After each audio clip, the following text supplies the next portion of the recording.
Anatomía quirúrgica del estómago. Bueno, no solamente vamos a hablar de la anatomía quirúrgica del estómago, sino que vamos a hacer una relación con el enfoque dirigido a un carcinoma gástrico, que ya lo veremos a continuación. Bueno, para empezar, el estómago es una víscera hueca, ¿no? Ya que tiene una luz y que está ubicado debajo de las siguientes estructuras. Debajo del hígado, quitando el hígado, vamos a encontrar que está debajo del diafragma, teniendo como lecho el colon transverso y su meso. Está ubicado principalmente debajo del espacio subfrénico izquierdo, que comprende las estructuras que acabo de mencionar. También, como veremos más adelante, presenta pues dos curvaturas, una curvatura mayor, una curvatura menor, ¿no? Está ubicado entre el esófago y el duodeno, y a partir de esta curvatura mayor sale un delantal que se conoce como epíplon mayor. Bueno, dentro de la configuración externa del estómago vamos a identificar lo que ya había dicho, dos curvaturas. La curvatura mayor, donde sale el epíplon mayor, y la curvatura menor. Dos orificios, uno que es el cardias y otro que es el píloro. Y vamos a identificar una porción vertical y una porción horizontal. La porción vertical está representada por la tuberosidad mayor del estómago, también conocido como fondo gástrico, ¿no? Y también otro componente vertical tenemos al cuerpo gástrico, que tiene la forma de un tronco de cono cilíndrico aplanado. La porción horizontal está constituida por el antro y el canal pilórico. Hay que destacar que la parte de la tuberosidad mayor o fondo, en su parte más superior, tiene lo que se conoce como el fornix, y que adopta una forma convexa hacia arriba para adaptarse a la concavidad del diafragma. Entonces ahí están las dos principales componentes, tuberosidad mayor o fondo y el cuerpo gástrico. Esta es una vista en decúbito dorsal de una gastrostomía donde se puede ver precisamente que el estómago está cubierto por la cara visceral del hígado, y este es el epíplon mayor y este es el colon transverso, ¿no? Para identificar las principales estructuras que están, digamos, relacionándose por delante con el estómago. ¿Ya? ¿No? Acá se puede ver un poquito mejor, se ve allá la cara anterior del estómago, el epíplon mayor, el cual sobresale, el lóbulo izquierdo del epíplon mayor, y si levantamos el lóbulo izquierdo podemos ver precisamente que el lóbulo izquierdo está cubriendo buena parte de la cara anterior, casi completamente toda la curvatura menor, en el cual se puede identificar, además del epíplon mayor, el que tenemos unos 40 centímetros, el epíplon menor. Y sus dos edificios que ya hemos mencionado, el cardias y el píloro. Entonces vamos a hacer vamos a ahondar un poquito más en la configuración externa del estómago. También tenemos que ver que entre el esófago abdominal y la curvatura mayor se encuentra una depresión que forma un ángulo de 45 grados, que es la incisura del cardias o ángulo de His. Del mismo modo, a nivel de la curvatura menor, casi ya en la transformación de la porción vertical a horizontal, encontramos una depresión que es la incisura angular o incisura angularis.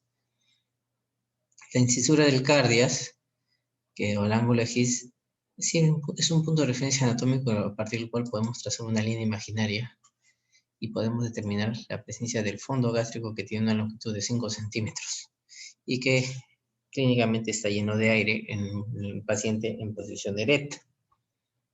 Ahora, de la incisura angular nace una línea imaginaria también que va a tratar de ubicarse en ángulo recto con la curvatura mayor, ¿no? Y que nos permite diferenciar el cuerpo del antro pilar. Es una descripción anatómica clásica de este nivel. Para propósitos ya quirúrgicos nos interesa esta parte de la línea Z. La línea Z es una línea serpendiante que se puede ser visto macroscópica como microscópicamente entre la unión esófago-gástrica, ¿no? ¿Por qué es importante esta línea Z? Porque si bien nuestro tema es carcinoma gástrico, hay que ver que hay cáncer del esófago, cáncer del estómago, fondo cuerpo, por ejemplo, pero también hay cáncer de la gastroesofágica o esófago-gástrica, que tiene que ver con lesiones que están 5 centímetros por encima o 5 centímetros por debajo de la mencionada línea Z. Y esto tiene que ver con la clasificación de Sieber, ¿no? Que lo divide de esta manera. Acá tenemos la línea serpenteante. Lesiones que están 1 centímetro por encima hasta 2 centímetros por debajo de la línea Z se considera un Sieber tipo 2. Son los famosos carcinomas de Cardias. Aquellas que están ubicadas por encima de 1 centímetro de la línea Z hasta 5 centímetros de la misma línea Z se considera un Sieber 1 y son cánceres del esófago distal. Y finalmente tenemos el Sieber tipo 3, que son aquellas lesiones que están más allá de los 2 centímetros por debajo o distal a la línea Z hasta 5 centímetros por debajo de esta. Y entonces a esto se denomina un Sieber 3, que son los carcinomas subcardiales. Precisamente las lesiones Sieber tipo 3 se considera como cánceres gástricos y por lo tanto deben ser tratados y estadificados según las guías clínicas del NCCN para el cáncer gástrico. En cambio, el Sieber tipo 1, tipo 2 ya lo estadificamos como si fuese un cáncer de esófago y requieren otros procedimientos adicionales, aparte de una gastroctomía, como dice acá, probablemente una cefalectomía transdiatal o transmediastinal. Ahora, en el 2017 la OJCC, digamos, modificó un poquito esta clasificación de los cánceres de la unión esofagogástrica. Encontraron que si el tumor invade, por ejemplo, la unión esofagogástrica, la línea Z, ¿no? Y el epicentro del tumor está dentro de los 2 centímetros distal a la línea Z, como acá lo acabo de decir, o sea, un Sieber tipo 1, Sieber tipo 2, el estadio que le corresponde es un estadio de cáncer de esófago. Entonces recordar, si compromete la unión esofagogástrica y su epicentro está dentro de 2 centímetros distal a esa unión esofagogástrica, se considera como un cáncer de esófago y debe ser estadiado como tal. Pero basta que no cumpla con una de estas dos características, que invade la unión esofagogástrica o que el epicentro esté dentro de 2 centímetros, para cambiar completamente el estadio. Y acá están las dos situaciones que les acabo de comentar. Si la lesión compromete la unión esofagogástrica, pero su epicentro tumoral está más allá de los 2 centímetros distal a la unión esofagogástrica, se considera un cáncer de estómago y se debe estadiar como tal. O el epicentro está dentro de 2 centímetros distal a la unión esofagogástrica, pero no compromete la mencionada unión. Igual se considera un cáncer de estómago. En la tomografía, para determinar la localización, o sea, del epicentro, ya sea de un cáncer de esófago distal o de la unión esofagogástrica, este epicentro debe localizarse por debajo de la vena pulmonar inferior. Eso ya es tomográficamente hablando. Y esto es la observación que nosotros tenemos por dentro. Tenemos la famosa línea Z, que se ve macroscópicamente, ¿no?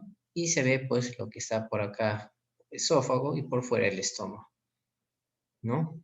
Ahora,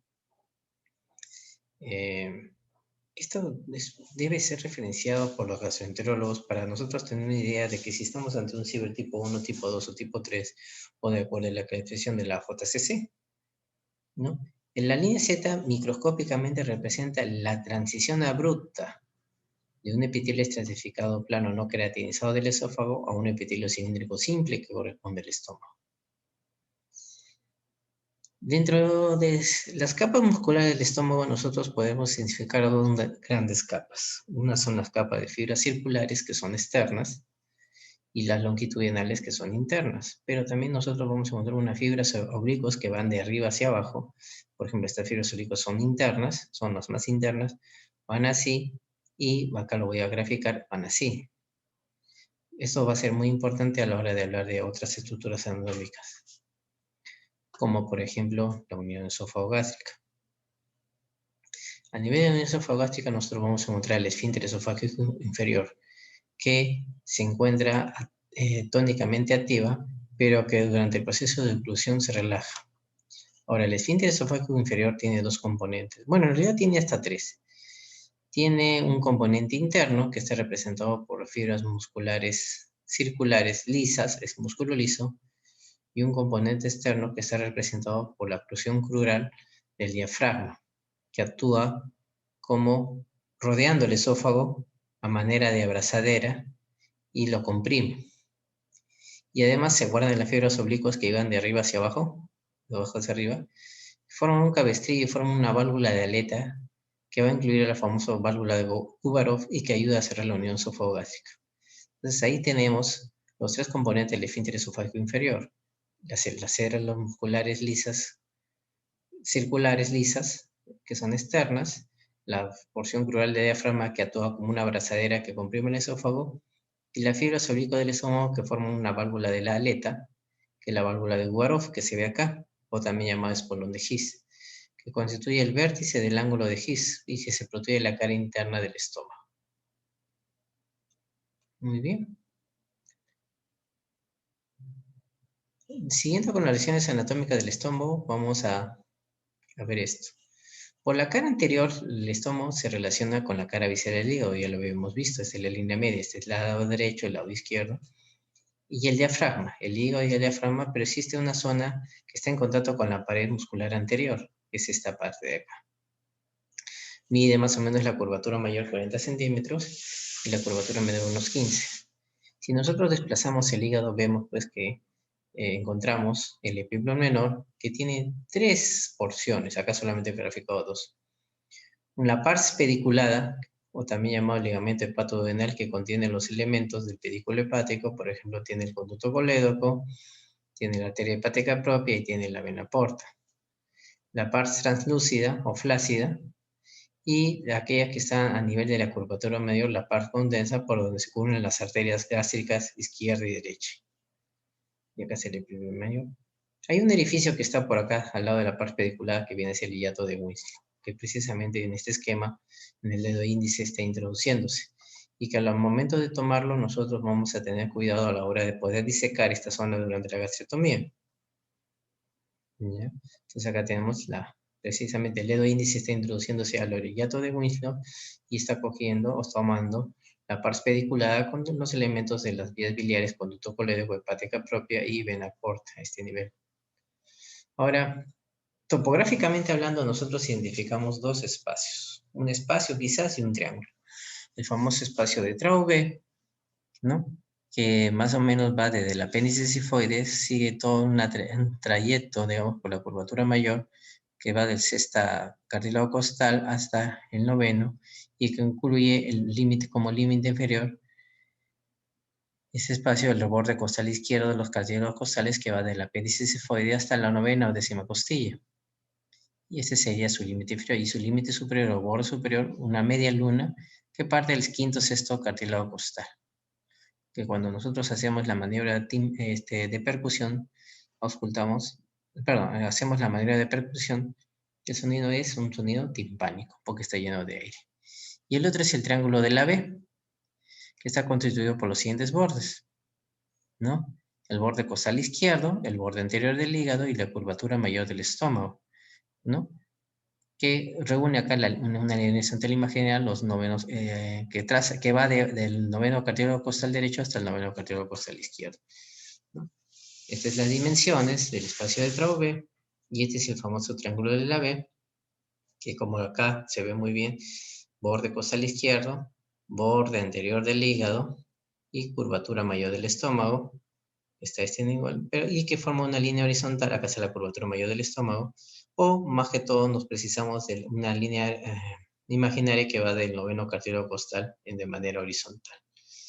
Entonces, en el caso de un traumatismo por arma blanca, si hay una lesión en este triángulo, con facilidad puede llegar a perforar lo que corresponde a la pared anterior del estómago, que ya lo habíamos evidenciado en otras diapositivas.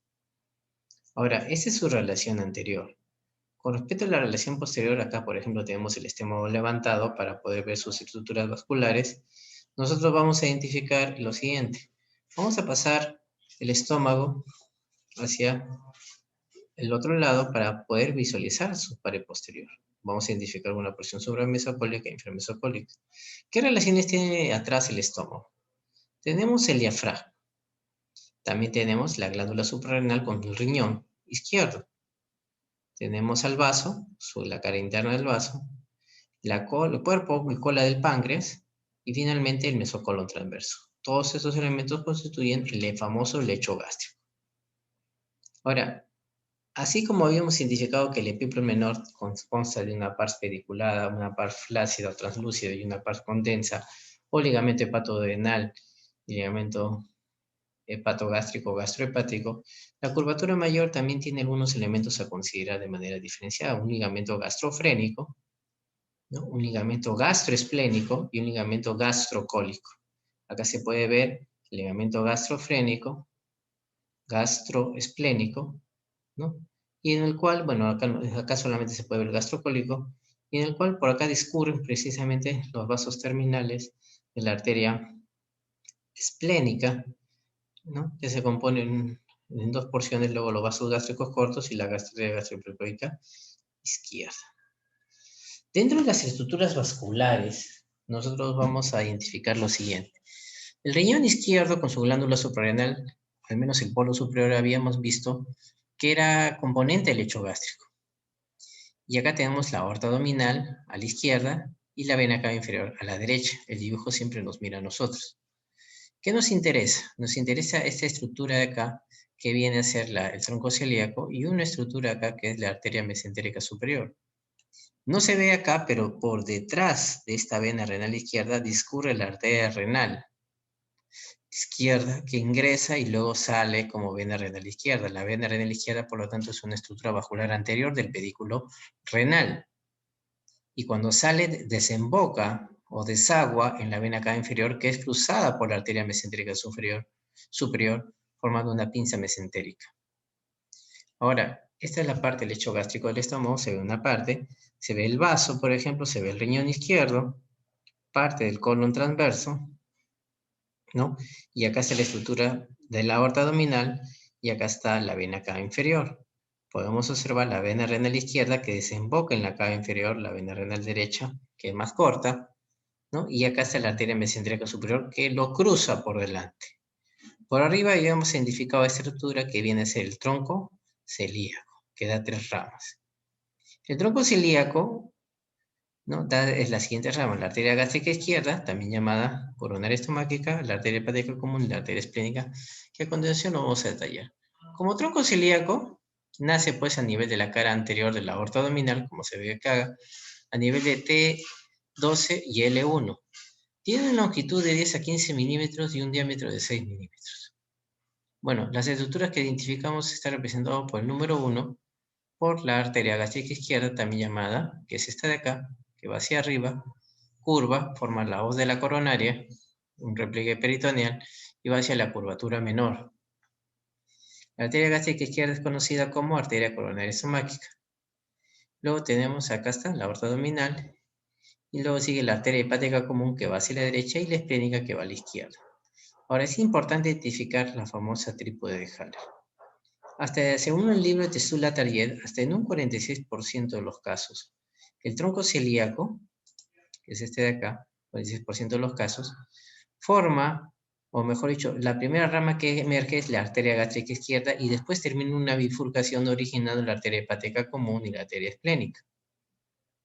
Pero hasta en un 42% termina como trifurcación, dando las 3, y esa es la que se conoce como trípode de Haller, que muchas veces lo llaman como sinónimos simplemente a la salida de las 3 estructuras, pero ojo, cuando es una trifurcación se denomina trípode de Haller, que ocurre solamente en un 42%. Si en un 46% yo veo que nace primero la gástrica izquierda y después termina una bifurcación, eso no es trípode de Haller. Formas más raras, hasta en un 10% se forma el tronco celíaco accesorio que nace de la aorta abdominal, ¿ya? Separada, entonces forma un tronco celíaco accesorio del cual nace la gástrica izquierda y luego el tronco celíaco normal, por así decirlo, donde se forma la hepática común y la arteria esplénica. Y hasta en un 2% la arteria esplénica nace de la mesentérica superior.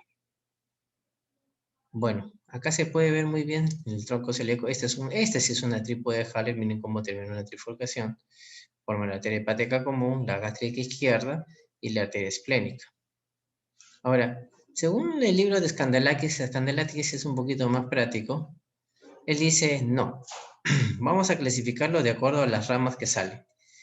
Si del tronco celíaco salen las 3 principales ramas, que es lo que se observa en más del 86% de los casos, entonces esa es una clasificación de acuerdo a las ramas que salen. Entonces, hasta en un 86% yo veo, no importa si es trípode de Haller, si nació primero la gástrica izquierda, no. Sencillamente, si del tronco celíaco salen 3 principales ramas, eso representa el 86% de los casos. Hasta en un 12% de los casos, nacen del tronco celíaco solamente 2 ramas, ¿no? Y acá lo vamos a ver. Nace el tronco hepatoesplénico, solamente nace la arteria hepática y la esplénica de este tronco celíaco, y la arteria gástrica izquierda puede nacer directamente de la aorta abdominal y no nacer del tronco celíaco, lo vemos en un 6% de los casos. O encontramos en tronco gastroesplénico, es decir, que del tronco celíaco nace la arteria gástrica izquierda, nace la esplénica, pero la hepática común nace aparte, no nace del tronco celíaco. Puede nacer de la mesentérica superior. Y una forma más rara que ni siquiera tiene porcentaje, que es el tronco hepatogástrico, a partir del cual de este tronco celíaco nace la hepática común y la gástrica izquierda. Es una forma más rara, nada más comunes son estas dos que acabo de mencionar. Ahora, hasta en un 2% puede haber no haber tronco celíaco, ¿no? Que la gástrica izquierda nazca de la aorta abdominal, que la esplénica también y la hepática también, eso lo vemos en un 1% de los casos, o que puede venir, como ya lo había mencionado anteriormente acá, que la gástrica izquierda nace de la aorta abdominal, la esplénica también, pero que la hepática común nace de la arteria mesentérica superior, hasta en un 1% de los casos, y otro sería el tronco celíaco mesentérico, donde todo se origina a nivel de la mesentérica, la arteria mesentérica superior. Entonces, esta es una edición dada por Scandalakis, que puede ser muy práctica para algunos, pero siempre es bueno tener en cuenta los porcentajes. Sobre todo esto, ¿no? Que no puede haber hepática común que nazca del tronco celíaco hasta en un 6% de los casos y que viene de la arteria mesentérica superior, ¿no? El tronco gastroesplénico, 6% de los casos. O en un 1% de los casos no hay tronco celíaco, nace la gástrica izquierda de acá, de la aorta abdominal, la esplénica también, y la hepática común de la mesentérica superior. Hay otra aclaración del IPER, donde dice que hasta en un 49%, miren cómo son las variaciones, nace primero la gástrica izquierda y luego tiene una bifurcación, y hasta en un 25% sale la trípode de Haller. Son variantes, son literaturas, pero más que los porcentajes nos interesa saber que sí existen esas posibilidades. Bueno, este es un esquema bonito. Nosotros no vemos esto de acá, en realidad lo vemos cubierto por el epíplon menor. Podemos verlo quizás en la parte translúcida. Esta es la parte pediculada, por ejemplo. Acá se puede ver el tronco celíaco, se ve la esplénica detrás del epíplon menor, se ve la hepática común, pero acá he agregado, ¿qué cosa? La gástrica izquierda coronaria estomáquica. Hay una diferencia bien importante acá, de la arteria hepática común, que luego va a formar la arteria, bueno, se va a desprender de acá una rama que es la arteria gastroduodenal, que pasa por detrás de la primera porción del duodeno y cambia de nombre, y esta se llama arteria hepática propia. Vamos a hablar un poquito de la gástrica izquierda. La gástrica izquierda es esta de acá, esta es la esplénica, este es el tronco celíaco, esta es la hepática común, estos son los vasos o arterias frénicas inferiores. La arteria coronaria estomáquica, o también llamada arteria gástrica izquierda, levanta el peritoneo y forma la hoz de la coronaria, un repliegue peritoneal. Pero en su camino puede formar un ramo hepático, y acá puede formar la arteria esófago-cardiotuberositarias anteriores, que va a dar ramas para el esófago distal, o sea, va a dar las arterias esofágicas inferiores, va a irrigar la cara anterior del cardias y del fondo gástrico. Muy bien. ¿Se acuerdan que habíamos dicho que la arteria hepática común por acá daba la gastrodenal y hacia arriba daba la hepática propia? Bueno, hay que ver que esta pars pediculada, que acá está bien descrita, contiene la hepática propia, que está más hacia la línea media o hacia la izquierda, la vena porta hacia atrás y en el centro, y el conducto colédoco vía biliar por fuera y hacia adelante, ¿no? Formando entre todos el ligamento hepatodenal. Pero es importante que esta estructura de acá, la hepática propia, en este ligamento hepatodenal da la arteria pilórica o gástrica derecha. Se van a estomosar con la gástrica izquierda. Lo vamos a observar así, envuelto en una fascia de tejido conectivo. Y es muy importante porque nosotros tenemos que disecar esto para ligar la gástrica derecha o arteria pilórica. Nosotros entonces regresamos a este mismo esquema donde lo tomamos a través de hiato de Winslow y vamos identificando y vamos desmenuzando hasta encontrar precisamente la estructura vascular que les acabo de decir. El hiato de Winslow es importante porque es una zona de descenso de posición pronotal, todos los fluidos pasan por ahí, es un orificio natural y acá está localizado. Está localizado, comunica precisamente la bolsa pregástrica con la transcavidad de los epiplones que es retrogástrica. Bueno, acá puedo aprovechar, aunque en las diapositivas siguientes también lo voy a hacer con más detalle. Tiene como límites posterior al peritoneo que cubre la vena cava inferior y por delante tiene la pars pediculada que recubre concretamente la vena porta, ¿no? Hacia abajo con el bulbo duodenal y hacia arriba sería con el lóbulo caudado. Pero ojo, este es el entrehiato de Winslow por delante. Acá está. Esta es una vista ya desde abajo, el vaso a la izquierda, el estómago por delante, ¿no? Acá está el páncreas, acá está el hiato de Winslow, por detrás el peritoneo que recubre la vena cava inferior, por delante el pedículo hepático, concretamente la pars pediculada, que está en contacto con la vena porta, ¿no?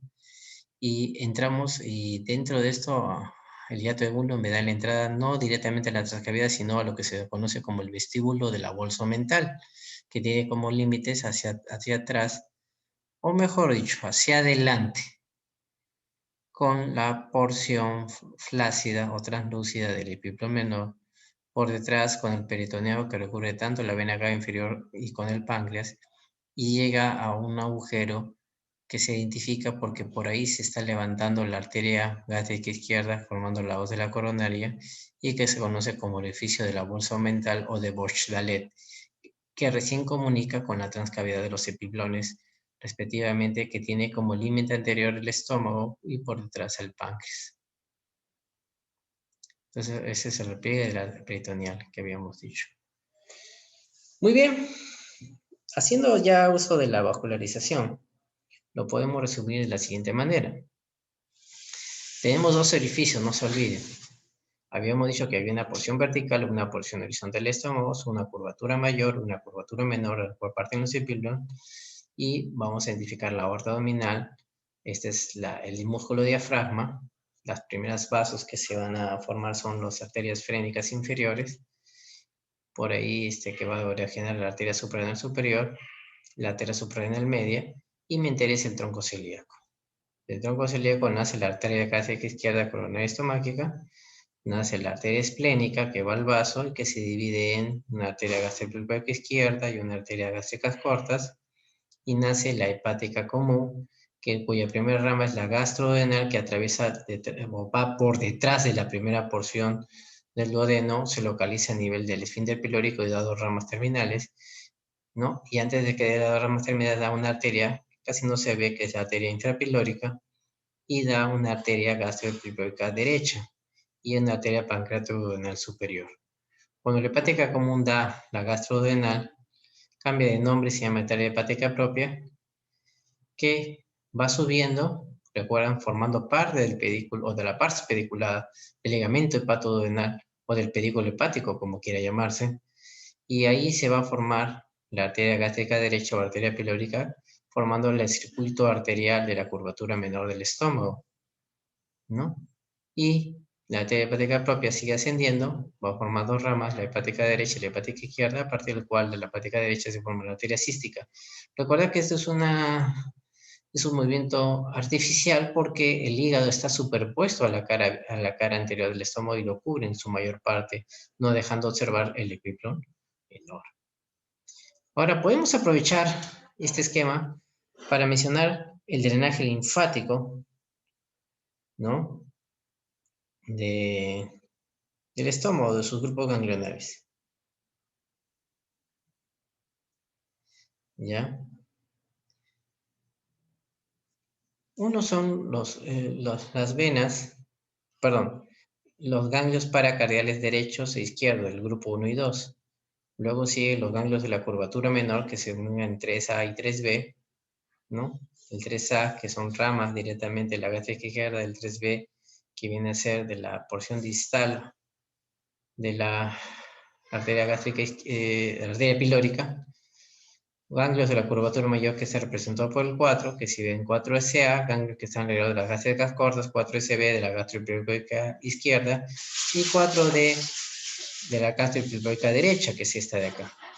El 5 son los suprapilóricos, el 6 son los infrapilóricos, como acá está diciendo, el 7 son los ganglios de la arteria gástrica izquierda, el 8 ganglios de la hepática común, 9 ganglios del tronco celíaco, 10 del cilio esplénico, 11 de la arteria esplénica, pero hay que recordar que la arteria esplénica, acá está un poco levantada la figura, da una arteria que es la arteria gástrica posterior o arteria esófago-cardiotuberositaria posterior, que es el límite entre estos ganglios, el 11. Los 11 son ganglios de la arteria esplénica, pero se dividen en 11P, ¿no? Hasta la arteria gástrica posterior y 11D distal a la arteria gástrica posterior, ¿no? Acá está su leyenda. Y el 12 viene a ser los ganglios del ligamento hepatoduodenal, de la pars pediculada o pedículo hepático. La arteria hepática propia se divide, bueno, va subiendo con la vena porta y va bajando con el conducto colédoco formando el ligamento hepatoduodenal. De tal manera que los ganglios tenemos al 12A de la arteria hepática propia, 12P de la porta y 12B del conducto biliar o conducto colédoco. El ganglio 13 son los ganglios retropancreáticos que están detrás de la cabeza del páncreas. Muy bien, si el tumor está acá, por ejemplo, ya haciéndolo un poquito más quirúrgico todo esto, nosotros hacemos una gastrotomía subtotal y vamos a ver qué tipo de linfadetomía, disección ganglionar hacemos. Si hacemos una disección cero, significa que hemos hecho una disección incompleta o simplemente nos sacamos los ganglios. El D1 va a depender mucho de la ubicación, ¿no? El D1, si está el tumor acá, el D1 correspondería a sacar todos los ganglios que van del 1, el 3, el 4SB, el 4D, el 5, el 6 y el 7. Hasta ahí es una D1. Y un D2 significa sacar los ganglios del 12A, del 8, del 9, del 11P. Para hablar simplemente más adelante cómo se desenvuelve este tipo de linfadetomía. Ahora, hay variantes anatómicas. Por ejemplo, ¿se acuerdan la arteria infrapilórica? Sí, aquella que nace del crecimiento gastroduodenal. Bueno, puede haber variantes por la arteria infrapilórica cuando se origina en la arteria gastroduodenal, normalmente en 36.8% de los casos, pero puede venir de la arteria pancreatoduodenal superior anterior, hasta en un 31%, o de la arteria gastroepilórica derecha hasta en un 27.2%. Esto nos sirve básicamente para la cirugía laparoscópica, cuando queremos ligar la arteria infrapilórica. ¿Ya? Esto es solamente un recordatorio de la arteria gástrica izquierda, que forma precisamente la arteria gástrica o esófago cardiotuberositaria anterior, o también llamada arteria gastroesofágica anterior. Esta de acá, la arteria, que da una rama hepática, ¿se acuerdan? Y acá está la otra arteria. Dentro de los grupos ganglionales del estómago vamos a hacer énfasis en este grupo que es el grupo 3 de la curvatura menor. El grupo 3A son ganglios linfáticos que están, pues, a lo largo de las ramas de la gástrica izquierda, definitivamente, es el 3A. En cambio, el 3B son ganglios linfáticos de la curvatura menor, sí, pero a lo largo de la segunda rama y la parte distal de la gástrica derecha. Porque si es gástrica derecha, acá está la arteria gástrica derecha, acá está la hepática común, da la gastrodenal, cuando da la gastrodenal se transforma en hepática propia y este 5, ¿no? Vienen a ser los suprapilóricos y acá se está formando la arteria pilórica. Entonces, los ganglios 3B son ganglios linfáticos de la curvatura menor a lo largo de la segunda rama y la parte distal de la gástrica derecha. Porque la pilórica llegó hasta acá y esos 5 son los suprapilóricos. Así es. Segunda rama y parte distal de la arteria gástrica derecha. Acá hay un punto que es el punto de von Gutta, que es la unión de la gastropilórica izquierda de la derecha, también llamada el punto de Demel, que es el mismo punto, este same point. Pero también hay variantes, la gástrica derecha puede nacer en hepática común en un 3.2% de los casos, como se ve en este esquema, que es sacado del Scandalakis. Y esas variantes están descritas en el Veronesi, ¿no? Pero generalmente la arteria gástrica derecha está en un 50-68% viene de la hepática propia, más de la mitad de los casos. Este dibujito lo he hecho con el fin de ver que a medida que la circulación sistémica o la aorta se va alejando, se va capilarizando, se transpone un capilar del lado arterial, capilar del lado venoso, se traslada todos esos elementos. Y esto es lo que va a suceder aquí. Bueno, voy avanzando aquí. Precisamente vamos a invadir un poco el tema, vamos a irnos un poquito allá para hablar de la circulación o irrigación arterial y venosa del colon, porque eso nos va a servir para hablar de la irrigación venosa del estómago y sus variantes.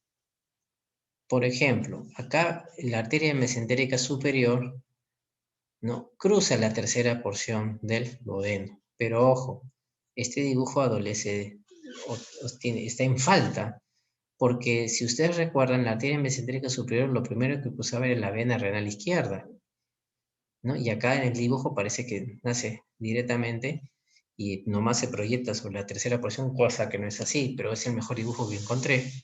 Pero es para que tengan una idea que cruza dos veces, cruza la vena renal izquierda y cruza la tercera porción del duodeno. La cosa está que esta arteria mesentérica superior va a originar la arteria ilocólica, la cólica derecha y la cólica media con su rama derecha e izquierda respectivamente.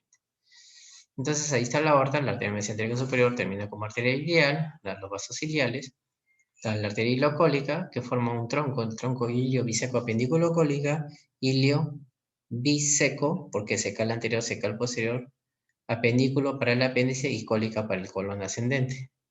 Nace la arteria cólica derecha, rama inferior, rama superior, rama cólica media, rama izquierda, rama derecha, y hasta ahí termina el territorio de irrigación arterial de la arteria mesentérica superior, desde el ciego hasta la mitad del cono transverso o 2/3 distales a este. La arteria mesentérica inferior hace lo contrario, termina como arteria rectal superior, la arteria cólica izquierda, tres troncos de las hemorroides anterior, media y posterior, superior e inferior, y va somozándose para formar el arco marginal del yugo, que está en un mesenterio. Entonces, si entra como arteria, acá viene lo que le decía, sale como vena. Tenemos entonces la vena ileocólica, la vena cólica derecha y esta es la vena ileocólica, la cólica derecha, y esta es la vena cólica media, que termina en la vena mesentérica superior, que va subiendo y se va a juntar con la vena esplénica para formar el tronco de la vena porta. Pero este dibujo también tiene un problema. ¿Por qué? Porque la vena mesentérica superior no pasa por detrás de la tercera porción del duodeno, pasa también por delante. Entonces ahí está la característica. Y acá está el estómago. Finalmente regresamos al estómago. ¿Qué va a pasar acá? Acá está la vena esplénica y va a formar el tronco de la vena porta. Muy bien. Las venas retales superiores y medias y cólica izquierda van a desembocar en la vena mesentérica inferior que terminan en la vena esplénica. Bueno, estos son porcentajes y acá está lo que les decía. Miren, este dibujo sí está bien. Acá no cruzo la tercera porción, acá sí la cruzo. Entonces, ¿cómo es la irrigación venosa del estómago? Fácil. Acá está. La vena gastroepiploica izquierda drena en la vena esplénica. Las venas gástricas cortas drenan en la esplénica.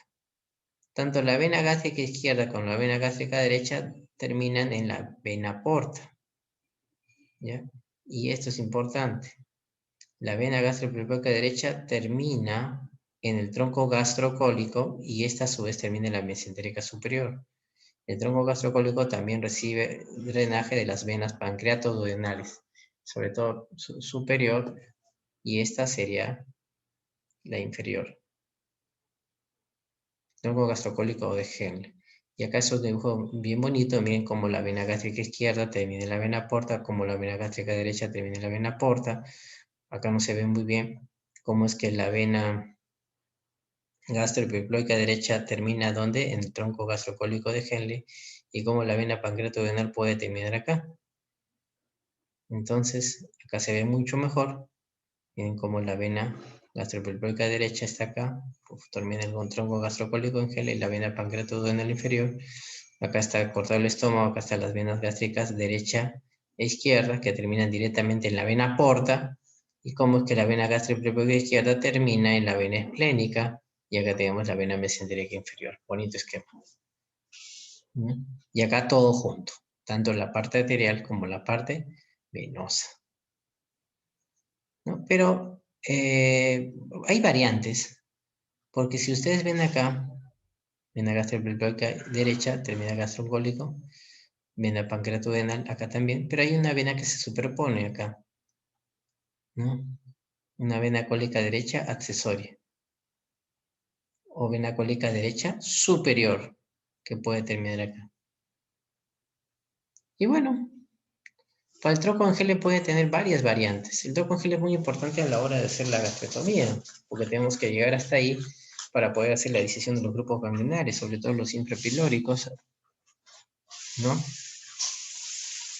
Hasta en un 38.6% tenemos que el trombo gastrocólico viene de la vena gastroepilórica derecha, que ya la vimos, y viene de la vena pancreatodenal anterosuperior, y tiene una vena cólica derecha superior, que viene como una accesoria, y eso lo vamos a encontrar hasta en un 38.6% de los casos. Ese es el tipo 1. Tipo 2, simplemente hay las dos, es decir, la gastroepilórica derecha y la vena pancreatodenal anterosuperior. Y el tipo 3 puede tener tanto la vena cólica derecha como la vena cólica derecha superior, la vena pancreatodenal, tiene hasta 4 desembocaduras. Y las formas más raras. Entonces la tipo 1 es la más común, casi el 40% de los casos. Entonces la arteria infrapilórica es la arteria predominantemente del antro pilórico. Para el cáncer gástrico temprano, la arteria infrapilórica debe preservarse en la gastriotomía conservadora de píloro y para mantener el suministro de sangre y la función normal del píloro, pero es muy pequeña, casi no se ve. Por eso generalmente se hace durante la laparoscopía, donde hay una magnificación de la imagen y es posible observarla, ¿ya? Ahora, en la quinta edición de la guía japonesa de clasificación del cáncer gástrico, el ganglio linfático infrapilórico, el grupo 6, se puede dividir en 3 secciones, como se puede ver acá, ¿no? Acá está la arteria infrapilórica, ¿no? La gastrocólica derecha, y bueno. En base a esta definición, un estudio de observación prospectiva identificó que los tumores del tercio inferior, o sea, androgástrico, la tasa de metástasis de ganglio del grupo 6I, le pone arteria infrapilórica, fueron de 2.1 en cánceres precoces y aumentan en tumores avanzados. Entonces, acá están las 3 porciones, ¿no? Muy bien, el grupo 6. El 6I son de la arteria infrapilórica, representada por estas iniciales que es de la IP. El 6A es de la arteria gastroepilórica derecha. Y el 6B tiene que ver con la vena gastroepilórica derecha. ¿Ya? Y también incluye la vena infrapilórica. Bueno, dentro del epiplo, que viene a ser el otro constituyente, ¿no?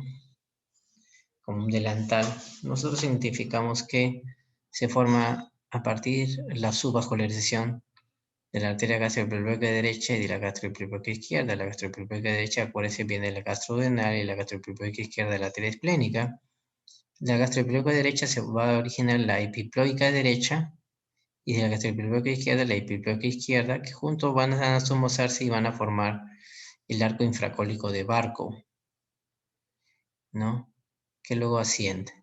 El epiplo es un delantal de tejido mesentérico que cuelga del estómago, que va a proporcionar un cojín protector, como un amortiguador, reduce la adhesión intestinal, tiene una defensa antibacteriana ya que puede absorber materiales extraños en la cavidad abdominal y proporciona un sitio de defensa contra un sitio inflamatorio. Por ejemplo, en los casos de que hay una perforación de víscera hueca, también usamos el epiplo, a veces como un parche, el famoso parche de Graham. Ahora, dentro del epiplo mayor existe un tipo de tejido linfóide llamado puntos lácteos, así lo pueden encontrar, o manchas lechosas, en ese epiplo, que son células mesenquimatosas cubiertas solamente por células mesoteliales. Acá están las células mesoteliales en su sustoma. Lo que pasa es que la presencia de esos ostomas, de esos orificios, ¿no? En esos puntos lácteos, actúan como una puerta de entrada hacia el subperitoneo, que es ricamente vascularizado y contribuye a la diseminación del cáncer. Por lo tanto, se cree que la resección completa del epiplo es esencial para eliminar las células tumorales durante una cirugía por cáncer gástrico. Acá está el esquema de Yonemura, Bueno, acá está el tumor primario que se origina a partir del estómago, invade la serosa y puede haber dos tipos de metástasis, una metástasis transmesotelial y una metástasis translinfática. La metástasis transmesotelial ocurre primero un desprendimiento de la serosa y luego ocurre una adhesión de las células cancerosas a las células mesoteliales y acoplamiento a estas células mesoteliales, ¿no? Se contraen las células mesoteliales exponiendo la membrana basal submesotelial, se adhiere la célula cancerosa a la membrana basal, ¿no? Invade las células cancerosas el tejido subepitelial, llega a los vasos sanguíneos, donde hay proliferación de neovasos y por lo tanto contribuye a la exposición. Luego se expone a los vasos linfáticos, a los estomas linfáticos, invaden los orificios o puntos lácteos que son sitios donde pueden entrar cómodamente y diseminarse. Por eso se dice que debemos sacar todo el epílogo mayor. Pero el rol del epílogo mayor en estos tres artículos está siendo cuestionada, está siendo revisada si realmente se debe realizar o no. Por ejemplo, en el primer estudio, es un estudio de cohorte, investigó la presencia de metástasis en el epílogo en 100 pacientes con cáncer gástrico con calcitotomía con objetivo curativo. En la muestra de patología, la incidencia de la metástasis en los ganglios mentales fue solamente del 5%. ¿Ya?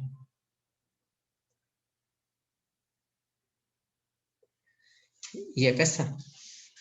Solamente hay metástasis mental estadísticamente significativo con una cirugía, cuando hago una cirugía R1, o sea, que quedó enferma microscópica, cuando el diámetro tumoral fue mayor a 5 centímetros, cuando se localizó en tercio proximal del estómago, cuando hubo un compromiso del esófago o duodeno, cuando había metástasis patológica demostrable o cuando el estadio era 3 y 4. Entonces, la mastectomía como parte de la gastrotomía radical puede omitirse ¿en qué pacientes? En pacientes cuyo cáncer ya no sea de distales, tenga un tamaño tumoral de menos 5 centímetros, no tenga una enfermedad T3, o sea, que no llegue hasta la subserosa, que no llegue hasta la serosa y como máximo llegue hasta la subserosa o menos de esta, y que la enfermedad solamente sea circunscrita al estómago, es lo que dice este estudio, debido a estos hallazgos. ¿Ya? El otro estudio encontró que la tasa de metástasis en los ganglios mentales, porque hay vasos linfáticos así, era solamente 2% en los ganglios mentales.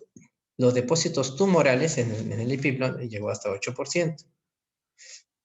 ¿Qué encuentran? Que se debe realizar omentotomía en todos los pacientes con cáncer gástrico resecable, ya que no hay factores predictivos que se asocien con la afectación del tumor mental. Si se va al otro extremo, dice que sí hay que hacerlo. Y este es un estudio brasileño, ¿no?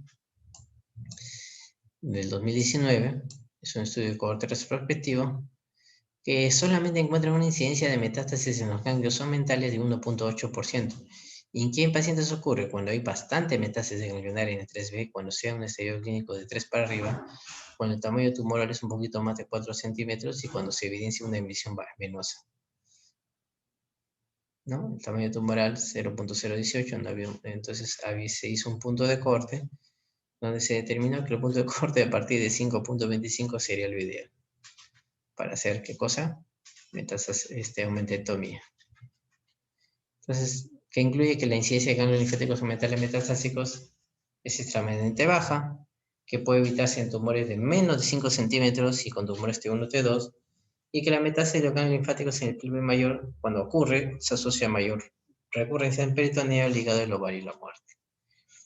Este es un estudio, un ensayo en fase 2, donde precisamente son dos tipos de cirugía con preservación de epíplomo y el otro con una borsectomía total. Acá está, se preserva el epíplomo por debajo, mayor a 3 centímetros por debajo de la arteria gastroclínica derecha, por ejemplo. Y acá no, acá se saca todo en el brazo A. Entonces es un estudio que todavía está con 418 participantes. Y el estudio va a tener completo todavía el 31 de diciembre de 2025. Entonces había que ver los resultados de este estudio para ver el verdadero compromiso que puede tener el epíplomo mayor. Bueno, siguiendo con los ganglios linfáticos regionales, nosotros tenemos que el 14, el grupo 14 son los vasos mesentéricos superiores, pero si es 14A será vena mesentérica superior, si es 14B la vena mesentérica superior, Y 15 es la vena cólica media que está en el mesocolon transverso. Y 16 son los ganglios paraórticos. Pero el 14 le hicieron una subdivisión a su vez. Ya habíamos dicho que el 14A era la arteria mesentérica superior, el 14B viene a ser ganglios alrededor de la arteria pancreatic inferior, el C de la cólica media, de la arteria cólica media, no de la vena, porque ese es el 15, y el 14D es de las arterias de los vasos yuyunales. Estos son los 16 grupos ganglionares, su nomenclatura, ¿no? Y antes se sacaban los paraórticos. Los paraórticos, por ejemplo, empezaban desde el borde superior, o mejor dicho, del hiato aórtico, hasta el borde superior del tronco celíaco. Este es el tronco celíaco, estos son los vasos frénicos inferiores. Dice el grupo 16 es 1A. El 16A2 era desde el borde superior del tronco celíaco hasta el borde inferior de la vena renal izquierda. 16B1, borde inferior de la vena renal izquierda, hasta el borde superior de la arteria mesentérica superior. Y 16B2 es desde el borde superior de la arteria mesentérica superior hasta la bifurcación de la aorta en ilíacas primitivas. Se decía que si la disección ganglionar estaba en el fondo del cuerpo, había que hacer disección de este grupo, 16A2, y si estaba en el antro, 16B1. Pero ahora esto ha pasado y solamente se saca el grupo 16 cuando hay una quimioterapia neoadyuvante con compromiso extenso ganglionar, y ahí hay que sacarlo y hablamos de una linfectomía de 2-alfa. Dentro de la localización tumoral ha cambiado bastante. En el año 98 no tanto se decía fondo cuerpo amplio, sino se decía tercio superior, medio inferior. Si estaba ahí invadiéndose, le catalogamos con la letra M, pero si llegaba hasta el M, le hacíamos el M, igual sucedía en el U, y si pasaba esto, le decíamos UM. Y esta era se dividía en estaciones ganglionares de acuerdo a la localización del tumor. Si el tumor estaba localizado en el antro, lower, tercio inferior, o del antro invadía el duodeno, la primera estación ganglionar lo que iba a ser N1 eran los grupos de la curvatura menor, digamos la gastropilórica derecha, los suprapilóricos e infrapilóricos. Vamos a tomar como ejemplo este. Entonces, este era el proceso supuestamente, de diseminación normal, ¿no? Y esa era la estación N1. Luego se pasaba a la estación N2, ¿no? Se sacaban los ganglios para carriles derechos, la gástrica izquierda, la hepática común, grupo anterior, tronco celíaco, arteria esplénica, proximal, hepática 12A vendría a ser, sí, ligamento hepatodenal, arteria hepática propia, y el 14 vería los vasos mesentéricos, y esa era la otra división que se decía. Entonces, simplemente seguimos la secuencia. Si se sacaba esta estación ganglionar N1, hacíamos una decisión de 1. Si a esto, además del E1, sacábamos el N2, porque no era sumatorio, no era saltatorio, se hacía una linfectomía de 2. Y el D3 hasta un punto se llegó a ser D3, hasta que se sacaban los suprapilóricos, hasta el B1. Ya pues era bastante mórbida la cirugía, era una D3, hasta D4 había, y se dejó en desuso, ¿no? Y a veces en algunas ocasiones uno sacaba los ganglios y no había metástasis en la primera estación. Por ejemplo, acá no encontraban metástasis, ahora es la disección ganglionar, y sí lo encontraba acá o acá, ¿no? Y eso se llamaba metástasis en salto, que tiene una incidencia que va del 5 al 17%, y que era explicado por varias razones, ¿no? Esta disección, porque había metástasis ocultas o micrometástasis que no fueron encontrados en la primera estación, o que había vasos linfáticos aberrantes, o que había un flujo linfático a los ganglios N1, por lo tanto saltaban a la N2, o el microambiente de N1 no era lo suficientemente alto para desarrollarlo, por lo tanto fluían y se desarrollaban muy bien en el N2, ¿no? Lo que pasa es que eso ocasionaba un fenómeno que se llamaba fenómeno de variación del estadio, o el fenómeno de Will-Rogers, ¿no? Que en los cuales había un sobreestadiaje o infraestadiaje si se hacía de manera inadecuada. Ya en el 2005, esta generación japonesa abandonó su complejo sistema de estaciones y lo hace más extenso. Ya no hablamos de N1 y de N2, hablamos simplemente de ganglios perigástricos y extraperigástricos. Y finalmente en el 2018, publicada en enero de 2020, ¿no? ¿Ya? Solamente hablamos de gastrectomía distal y hacemos de uno cuando sacamos estos ganglios, Y hacemos D2 cuando sacamos aparte de estos ganglios los siguientes. Así es. Entonces, bueno.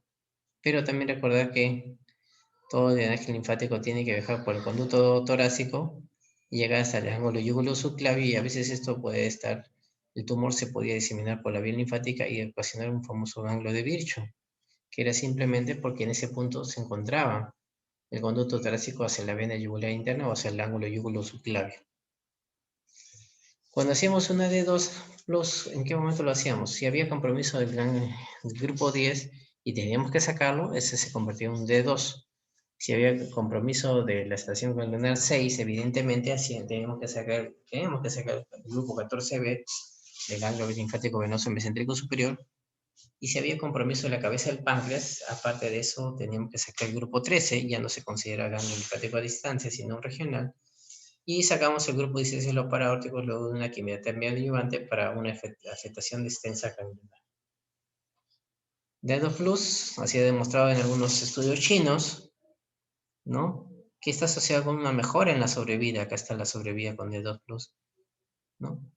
Sobre todo en aquellos pacientes que tienen un compromiso de invasión de la serosa, se recomienda hacer una D2 Plus para las diferentes técnicas y cómo mejora también de acuerdo al estadio de la enfermedad.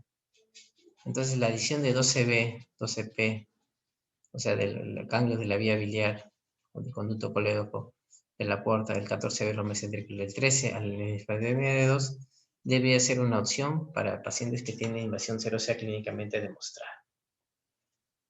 Ahora, se sabe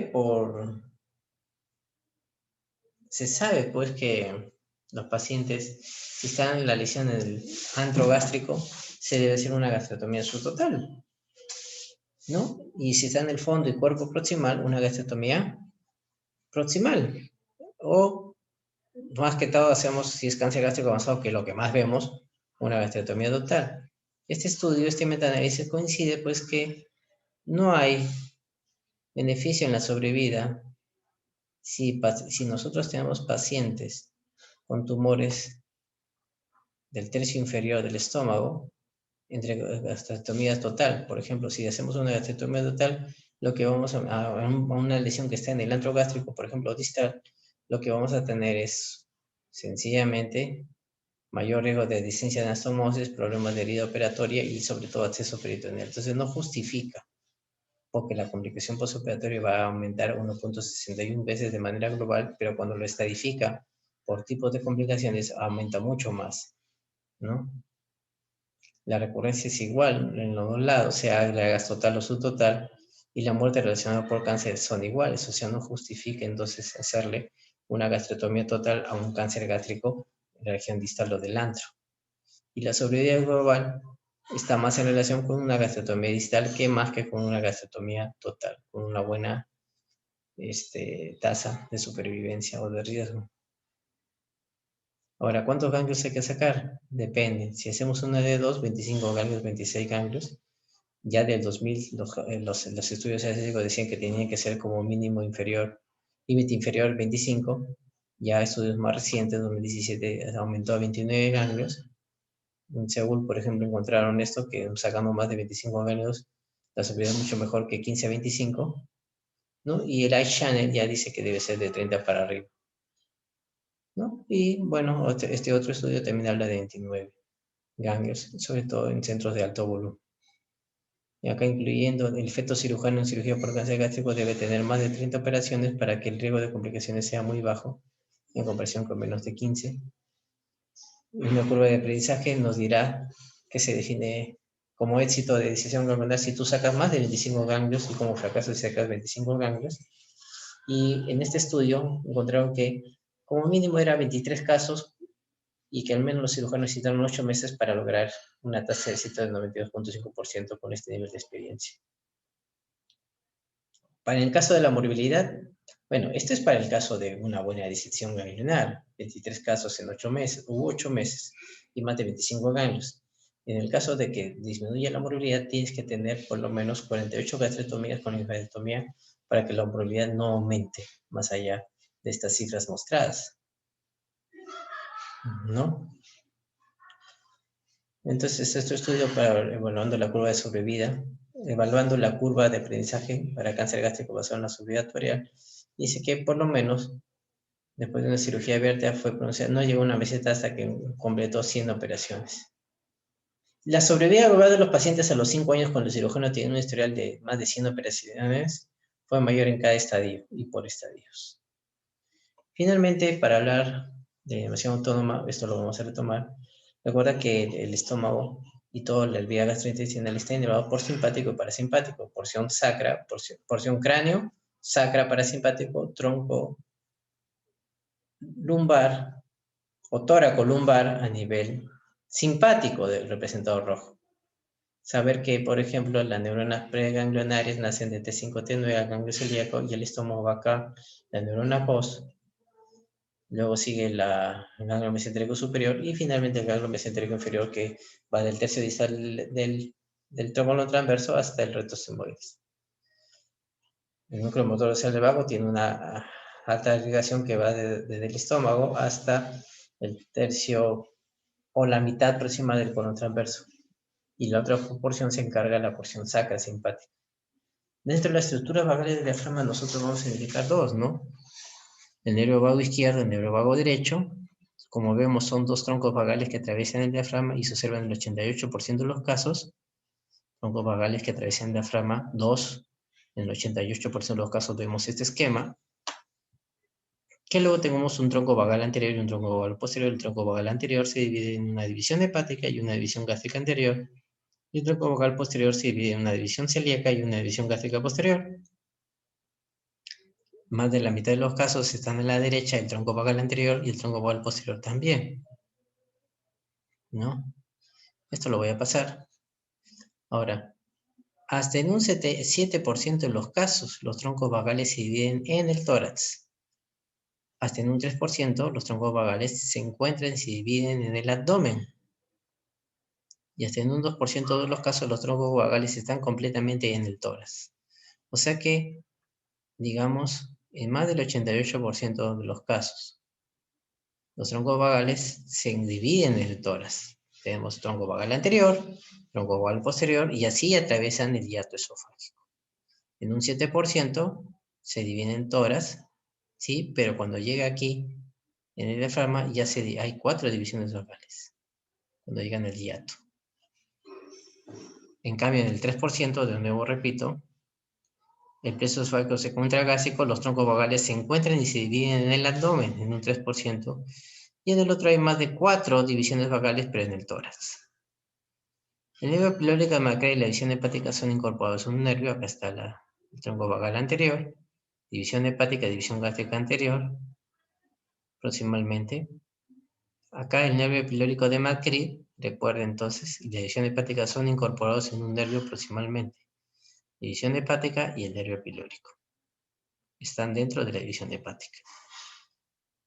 En otras fases, acá está el tronco vagal anterior, división hepática, división gástrica anterior, y que el nervio pilórico de Macrae está separado tanto de la división hepática como del nervio de la tariet, que viene a ser la división gástrica anterior.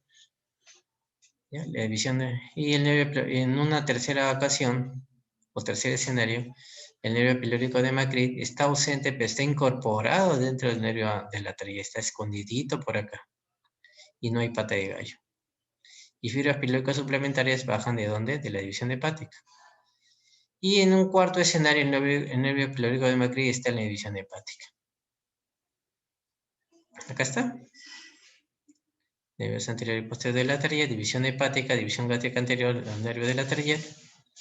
Tenemos el nervio criminal de Grassi posterior. Y la vagotomía pues suele hacerse triangular arriba a nivel del esófago, puede ser selectiva o supraselectiva. La división simpática, para terminar, recuerden esto de ganglio celíaco, ganglio mesentérico superior, ganglio mesentérico inferior, irrigación esofágica y estomacal, mesentérica superior, intestinal hasta la mitad del cono transverso, 2/3 distales a este, y el mesentérico inferior el resto. Y cuando hablamos de regulación simpática, nosotros hablamos de una inervación directa del parasimpático sobre el músculo para contraerlo y sobre la glándula para secretarlo. Pero el simpático en realidad no actúa directamente sobre el músculo, sino actúa sobre las neuronas entéricas o la neurona postganglionar.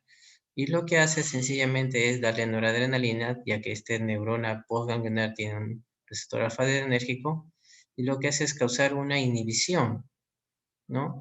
Una proteína G inhibitoria disminuye el MP cíclico, disminuye la entrada de canales de calcio a esta neurona, y por lo tanto disminuye el neurotransmisor y no produce la acción de motilidad ni tampoco la secretora. Puede ser inhibida por una clonidina a este nivel, que es un agonista alfa-adrenérgico. Muy bien, eso es todo lo que tenía que informarles con respecto a la anatomía.